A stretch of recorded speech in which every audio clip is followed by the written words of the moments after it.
It's Sunday morning. மித்தோடைய cousin family வராங்கன்னு காலையிலேயே போயிட்டு சிக்கன், மட்டன் எல்லாமே வாங்கிட்டு வந்தாச்சு.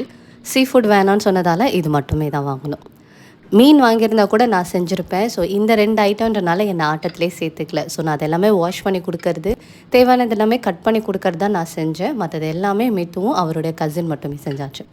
அவங்க எல்லோரும் வர்றதுக்கு முன்னாடி மட்டன் குழம்பு ரெடி பண்ணி வச்சுட்டாரு. மித்து எப்போவுமே வந்து அரைச்சி விட்டு தான் செய்வார். ஸோ நல்லா திக்காக பிரியாணிக்கு வச்சு சாப்பிட்ற மாதிரி ஒரு கிரேவி செஞ்சுருந்தார். அது மீந்துச்சுன்னா கூட சாதம் இருந்தால் இல்லை ரசத்துக்கு கூட கூட வச்சு சாப்பிடலாம். ஸோ திக்காக ஒரு மட்டன் கிரேவி செஞ்சுருந்தார். சிக்கன் 65க்கு என்னென்ன ஐட்டம் போட்டு மிக்ஸ் பண்ணமோ இதெல்லாம் சொல்லிட்டாங்க. அதெல்லாமே போட்டு மிக்ஸ் பண்ணி வச்சுட்டேன்.